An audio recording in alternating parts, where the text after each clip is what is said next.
Hoje a liturgia quer nos ajudar a refletir um pouco sobre a nossa vida e, sobretudo, usando como exemplo o matrimônio. E isso tem muito a ver com a realidade de cada um de nós, de todos nós.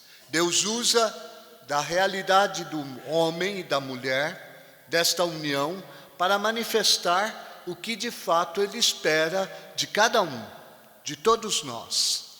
E é muito importante isto na nossa vida. Por isso aqui eu quero tentar ajudar um pouco vocês a entender estas leituras que foram proclamadas. A leitura do Evangelho começa dizendo assim, que os fariseus, quem é os fariseus? O termo fariseu significa separados. O que significa isso? Separados do quê? Eles se achavam já puros, já se achavam santos e se achavam melhores do que os outros. Por isso eles sempre questionam Jesus e questionam sempre as pessoas, porque no fundo eles têm perguntas difíceis, para, na verdade, questionar aqueles que são adversários deles. E eles procuram Jesus para colocá-lo à prova. Eles já tinham a resposta, mas colocaram Jesus para tentar ver se Jesus pudesse, de fato, entrar em contradição. Se ele dissesse que era possível fazer o divórcio, e essa era a pergunta, um homem pode despedir uma mulher por qualquer motivo? Jesus, e nessa pergunta existe uma armadilha, porque se Jesus dissesse que sim, que poderia, Jesus estava indo contra a lei de Moisés. E com certeza, para o povo judeu, ir contra a lei seria ir contra os mandamentos de Deus.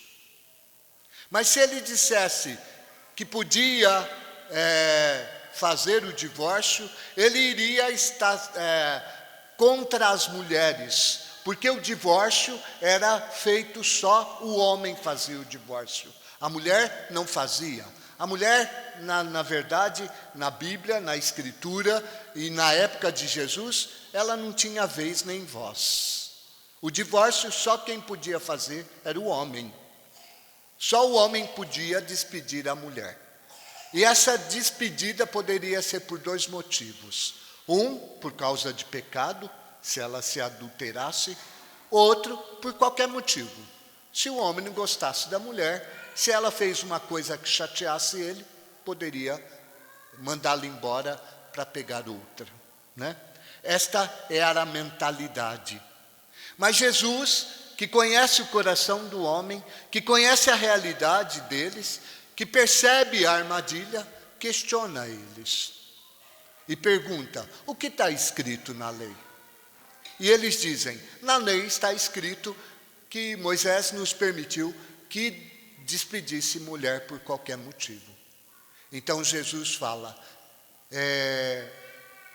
Moisés permitiu que se fizesse isso por causa da dureza dos vossos corações.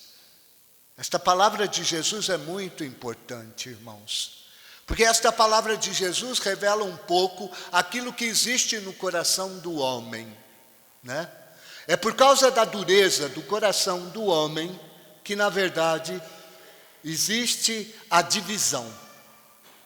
É por causa da dureza do coração do homem que existe o egoísmo.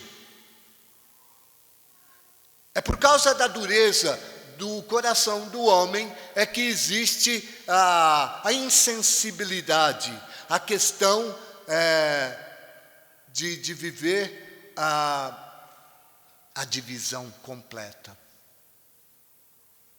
E Jesus começa a falar, desde o princípio não era assim.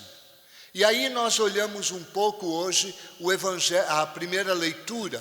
A primeira leitura do livro do Gênesis coloca a criação E como é a criação? Deus criou o homem. E Deus percebeu, a primeira coisa que Deus percebeu é que o homem não poderia estar só. Esta palavra só é muito significativa, porque esta palavra só não é simplesmente porque existia um homem, mas porque o homem sozinho, ele não consegue amar.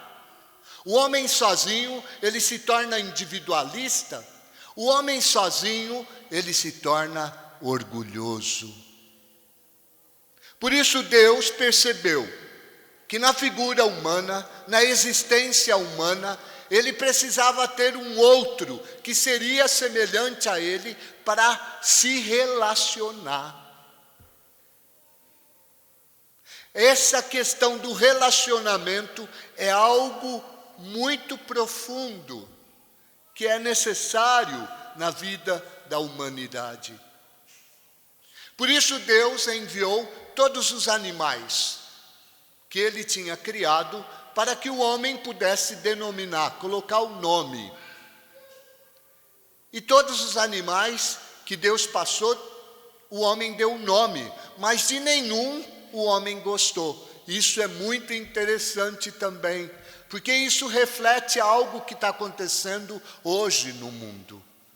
Hoje no mundo, muitas pessoas não querem ter filhos, mas querem ter o quê?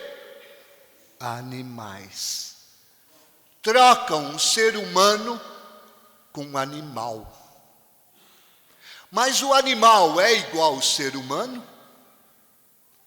E por quê? Até a menininha ali falou.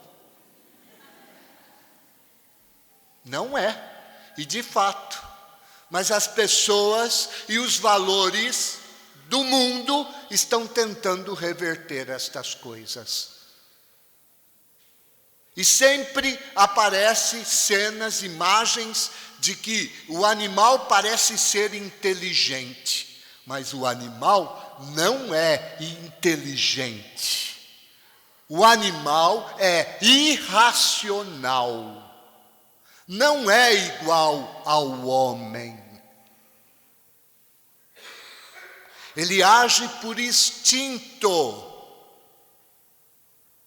Por isso o homem não pode chamar o animal de filhinho.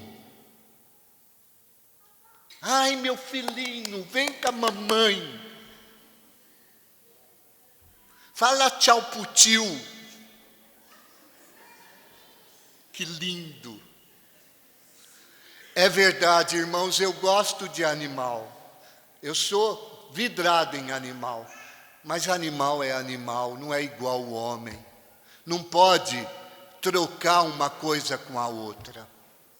Se você faz essa troca, na verdade, existe algum problema na tua vida que você tem que questionar. Por que isto? Ou você teve alguma decepção com alguém e por causa disto há essa inversão de valores. Mas o homem é homem, o ser humano é ser humano e o animal é animal. Na criação de Deus está exemplificado isso. Adão não escolheu o animal. Por quê? Porque o animal não era semelhante a ele. Não podia se relacionar com o animal.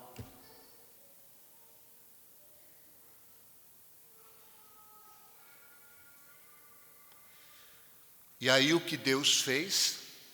Deu um sono ao homem. E da costela do homem, é interessante esta parte também. Por que da costela? Por que não de um osso da cabeça ou do pé? Já falei isso. E sempre vou falar isso. Porque a mulher é igual ao homem. A mulher não é diferente do homem. Ela complementa o homem. Ela é companheira do homem. Ela não foi criada para que o homem a dominasse como os animais. Por isso, o homem deu nome aos animais. Mas a mulher, quem deu nome à mulher, foi Deus. E aqui está especificado isso.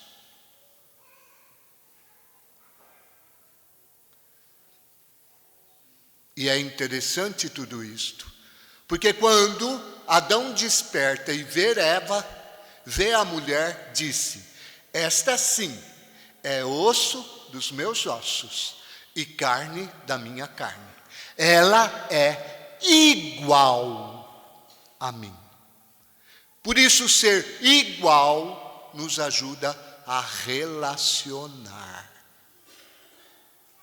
E aí, irmãos, por que o divórcio é um mal? Porque o divórcio quebra essa comunhão. O divórcio quebra, na verdade, esse relacionamento. Aqui no caso, é claro que Deus usou do relacionamento do homem e da mulher para falar de algo muito maior e muito mais profundo. O Deus, quando ele fala da união do homem e da mulher, que fala que o homem e a mulher devem viver o diálogo, devem viver a comunhão, devem viver o relacionamento juntos e para sempre. Porque o amor, irmãos, não pode acabar. Deus, quando faz isto, ele usa do casamento humano para falar de algo mais profundo, que é a relação de Deus para com a humanidade.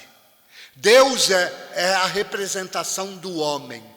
A humanidade é a representação da esposa. Deus quer entrar na comunhão com a esposa, com o homem. E Deus fez isso de que forma? Deus ama a humanidade e ama de forma absoluta. Mesmo quando a humanidade é infiel. Por isso que Deus se manifestou, o amor de Deus se manifestou aonde? Está aqui. Está estampada na cara da humanidade inteira. Ninguém pode dizer que Deus não ama, porque Deus veio, se encarnou, entrou na humanidade, se fez um com a humanidade, para manifestar o amor de Deus. E este amor é algo que não pode ser destruído. Por isso Deus quer que o relacionamento entre homem e mulher, e Deus faz as coisas muito bem feitas, porque o homem tem um jeito de ser e a mulher o outro jeito de ser. E para viver a comunhão tem que haver o quê? Um tem que ceder para o outro. Um tem que aprender a respeitar o outro. Um tem que aprender a dialogar com o outro. Quando o divórcio não só acontece no papel, pode acontecer o divórcio na vida. Duas pessoas podem estar juntos, mas não há comunhão. E sabe onde isso reflete? Nos filhos. Quem sofre com a desunião do casal. É verdade, irmãos, que o casal briga? É, claro, são duas cabecinhas. Eu sempre digo assim, um gasta muito, o outro não gasta nada. Um fala muito, o outro não fala nada. Um é brigão, o outro é calado. É sempre assim. No relacionamento de marido e mulher, é sempre assim.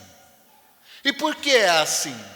Porque ambos têm que aprender a fazer uma coisa. O que é amar? Amar é renunciar. Para a balança equilibrar, ambos têm que perder. Ambos têm que aprender o perdão, a misericórdia, o diálogo. Se não aprender, vai ficar junto, mas dividido. Você não me entende. Um defendendo contra o outro. E aí a divisão. Por isso o divórcio, irmãos, o que significa o divórcio? O que assinala o divórcio? A crise de não querer sofrer. Porque para amar, nós temos que aprender a sofrer. Renunciar é sofrer? Com certeza. E se nós não aprendermos a viver isto, nós nunca viveremos a comunhão. A humanidade vai ficar em pé de guerra, um contra o outro. Os filhos veem os pais brigando? Veem. Mas eles também têm que ver que os pais se reconciliam, e se amam, e se perdoam. Isso é fundamental. Irmãos, todo amor exige sair de si para encontro do outro. Vocês poderiam perguntar, mas padre, e o senhor que não tem uma mulher? Muitos poderiam falar assim, graças a Deus. Mas não é isso. A renúncia do padre para com a mulher é uma renúncia para outra algo maior, que é a renúncia da sua vida em favor do povo. Entrega a sua vida por amor ao povo. Se o padre não aprende a fazer isto, a renunciar a si em favor dos irmãos, ele também vive um divórcio da comunhão entre Deus e a humanidade. Por isso, irmãos, isto deve questionar a cada um de nós. E deve pedir e exigir que cada um de nós rezemos pelas nossas famílias, pelo matrimônio, para que aqueles jovens que querem entrar no matrimônio tenham consciência desse amor, dessa renúncia, desse sofrimento, desse sacrifício em favor ao outro. Cristo amou e ama, Deus amou e ama a humanidade, por isso enviou o seu Filho. E a prova deste amor está aqui, está nesta comunhão. Por isso a igreja, como mãe, quer nos ajudar, quer nos fortalecer, para que também nós possamos viver esta comunhão com Deus. A imagem do casamento, do matrimônio, é a imagem da Santíssima Trindade. E onde está manifestado esta relação? Na Sagrada Escritura. Toda a Sagrada Escritura é uma carta de amor de Deus para com a humanidade.